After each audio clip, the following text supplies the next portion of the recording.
Bonjour à tous. Ouais, je sais, ce nouveau chibi est de toute beauté, n'est-ce pas? C'est de toute beauté.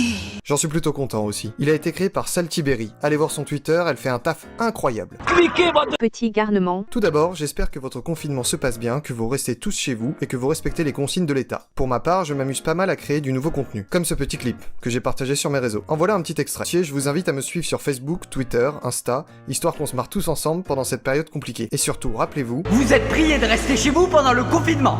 Faites pas les cons. aujourd'hui on va parler de Narcisse. Ouais, je sais, le conte est peut-être connu, mais je trouve intéressant de le revisiter et voir à quel point il a perduré. Mais tout d'abord, qu'est-ce que le narcissisme? Eh bien, si on en croit le Larousse, le narcissisme c'est un amour excessif porté à l'image de soi. En gros, pour ceux du fond de la classe qui n'auraient pas suivi, Pour ceux qui ont l'esprit un peu lent. une personne narcissique ça peut ressembler à ça. Je suis plus beau côté rebeu, les jalouses, avez une gueule de chaise, avez une gueule de chameau, soit quand vous êtes moche, vous êtes les plus moches, moi je suis plus beau côté rebeu. Mais alors qu'en est-il du mythe, me direz-vous? Eh bien voici l'histoire de Narcisse. On va commencer avec Echo. Cette jeune nymphe plutôt pas mal est la fille de l'air et de la terre et vit dans les bois avec Artémis, la déesse de la nature et de la chasse. Tout va bien dans le meilleur des mondes jusqu'à ce que tout à coup, Ça part en couille, faut pas faire dans le détail. Hera se ramène foutre la merde. Elle accuse Echo d'être amoureuse de Zeus, son mari. Son mari. Pour se venger, Hera punit donc notre pauvre nymphe en la rendant muette parce que, je cite, elle voulait avoir le dernier mot. Au passage, dans la mythologie grecque, c'est pas la seule colère qu'Hera pique, ni la moins importante. Bref, on continue. Echo est donc vouée à répéter les derniers mots qu'elle entend. Quand même le coup dur, quoi. Puis notre nymphe rencontre Narcisse. Alors il est décrit comme LE BG du coin. Apparemment, toutes les nymphes et les jeunes filles rêvaient de l'embrasser. Echo commence donc à le suivre discrètement et à l'observer et tombe amoureuse de lui. Mais on rappelle qu'elle ne peut pas lui parler. Vous lâchez en lit.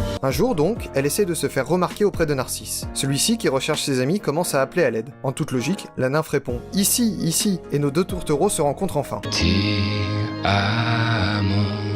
Mais tout se passe pas comme prévu. Narcisse lui sort qu'il ne lui donnera jamais de pouvoir sur elle, ce à quoi Echo répond « Je te donne du pouvoir sur moi ».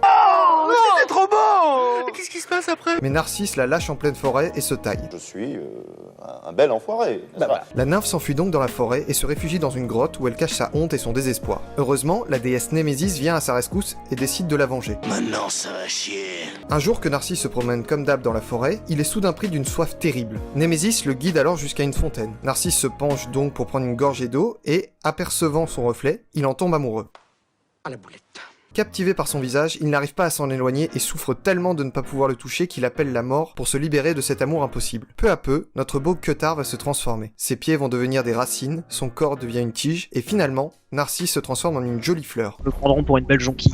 Echo, quant à elle, toujours amoureuse de Narcisse, se jettera du haut d'une montagne, d'où le fait que le nom soit resté. On en apprend tous les jours à ça. In fine. Ce qui est intéressant avec ce mythe, c'est de voir à quel point il a perduré. Le mot narcissique est encore utilisé aujourd'hui, et les narcisses sont des fleurs blanches et jaunes, légèrement inclinées en direction de points d'eau, très jolies, mais toxiques. C'est l'exemple parfait pour montrer à quel point, aujourd'hui encore, la mythologie s'inscrit dans les cultures actuelles. Et ce n'est pas le seul, j'espère vous le prouver très bientôt. Sur ce, c'est la fin de cet épisode, j'espère qu'il vous aura plu. N'hésitez pas à vous abonner à la chaîne, me dire en commentaire ce que vous en avez pensé, et je vous dis Au revoir.